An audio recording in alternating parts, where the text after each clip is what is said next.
And now joining me here in a Big Ten Network summer chat, new Indiana head coach Mike Woodson. And Mike, we've talked quite a bit here at the beginning of the offseason, and now you're getting ready to take a trip to play a team from Serbia in the Bahamas, getting some practice time in, getting familiar with this group. What do you hope to get out of this trip?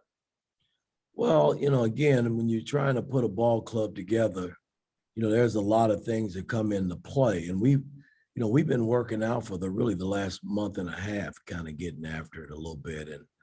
And practice has been very intense. Guys are really working hard. So this trip is kind of going to be nice for us to get out and play somebody differently than the guys that are going after each other in practice. So I'm just trying to see where we are as a ball club. I mean, it's early. It gives us an opportunity to get a jump on some of the other Big Ten schools that are not able to do what we're doing. But I'd got to get a feel of who can do what when the lights are turned on. And so I'm anxious, man. I can't wait to get to the Bahamas. I'm going to make it fun for them. But again, I want to see where we are as a ball club. I mean, it's been a month and a half of just practicing and guys really going at each other. And that's nice too, because I've been able, along with my staff, to put things in play. But we got to start playing some games just to see and evaluate where we are. So first off, logistically, not many schools are pulling this off for a number of different reasons, but obviously mainly because of the pandemic. How were you guys able to make this work, certainly with all the potential hurdles that could have occurred? Well, again, I mean, our big test is going to come this weekend. Tomorrow we got a test here. So hopefully, all the players and staff and the surrounding people that are going to make this trip don't test positive. I mean, and if that's the case, if we get some players, then we got to reevaluate, our trip, because again, I don't want to get over there and put anybody in a bad situation. So, Friday will be a big test for us based on where we are. We'll get the results back tomorrow night, and then we'll test again, I believe, on Monday before we actually take off on Tuesday. So those tests are going to be important in terms of, our team making this trip, I think. So in terms of the actual players so far, Trayce Jackson-Davis comes into the season as a potential Big Ten Player of the Year. You've been around, obviously, superstars at the NBA level. What have you seen from him in terms of taking on that kind of leadership role and asserting himself as being one of the best players, not just in the Big Ten, but in the country? Well, just in this early stage, when we started a month and a half ago, none of the guys were in great shape. And as we've traveled this journey over the month and a half, he's made major strides in terms of his conditioning and how he's trying to lead the team. It's been a bonus. I'm totally impressed in terms of the direction he's trying to go and the leadership role that he's trying to give not only me, but, his teammates and himself. I mean, it's been pleasant to watch. We still got a long way to go as a ball club, but he's kind of leading the pack right now, I think.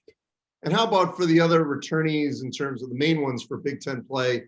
Race Thompson, Christian Lander, Rob Finney, and even another Big Ten returnee, not from Indiana, but Northwestern, in Miller Kopp.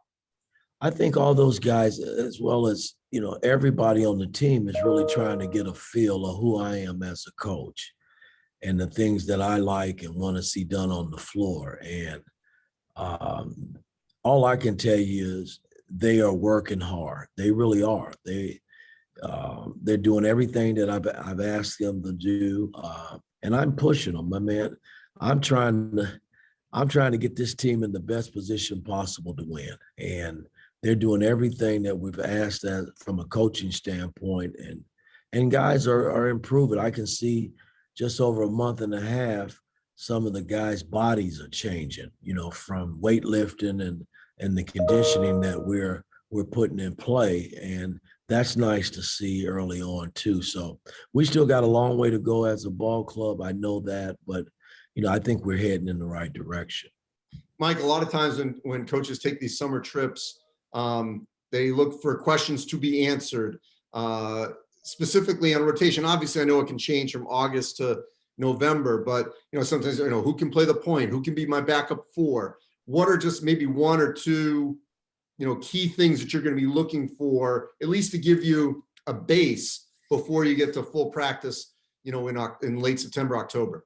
Well, I tell you what I'm really looking for, to see if I can play 10 guys, a 10-man rotation. That's what I'm looking for, where I got 2 units. And I've kind of been, when we have our scrimmages here in practice, I've been kind of, rotating players, in and out on different teams just to see different combinations and see how they work. And that's where I'm trying to get to. That's not to say that that's going to happen, but I want everybody to feel like they're part of it, and understanding that whoever I start, that second unit is just as important as the first unit. I've always coached that way. And you got to make them feel that way, because you never know. Somebody gets hurt, it's next man up. So I'm trying to instill 10 men in a rotation, but until we start playing, it's hard to really say where you are, as a ball club in terms of rotations and who can do what. And how much do you want to push it? Well, I mean, again, we're trying to play faster. There's no doubt about that. And but again, I'm not one coach that play fast and throw the ball all over the gym either. I've always been a coach that, you can play great offense and play fast, but you got to execute and not throw the ball all over the gym. So this team last year, they weren't a great offensive teams in terms of getting the ball where it has to go. And I'm just seeing some difference in how we are approaching it now. That's not to take anything away from the staff that was here last year. I'm just trying to push them in the right direction in terms of doing things the right way. Turnovers is a problem for me. Not playing defense and rebounding is a problem for me. So those are the areas that I've really been concentrating on in this last month and a half.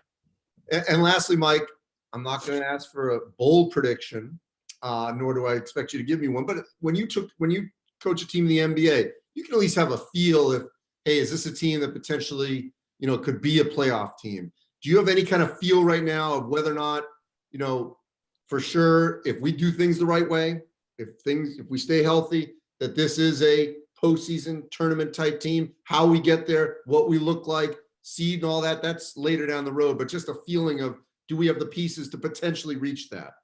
I'll say this, Andy, I'll never sell a team on you can't. That's just not my nature. I've had teams, I remember going into Atlanta, and that team was the youngest team in the history of the NBA. And I just won an NBA title. So I'm selling them on making the playoffs, man. I mean, that's what we didn't make it, but you got to push them to win the Big Ten title. That's what you play for. I'm not playing or coaching for anything else. You got to try to win the Big Ten title and get in tournament play. That's what it's all about at the college level. So that's what I'm pushing them. I'm going to keep preaching that until it happens. I don't know where we are right now as a ball club, so it's hard for me to predict anything. But I'll tell you this, I'm going to try to put a product out on the floor that's going to compete and play hard, and then we'll see where we end up. Appreciate it, Mike. Stay safe. Hopefully everything turns out negative on these tests over the next few days so that you guys can have a great trip. All right. Thank you, man. It's always a pleasure talking to you, man.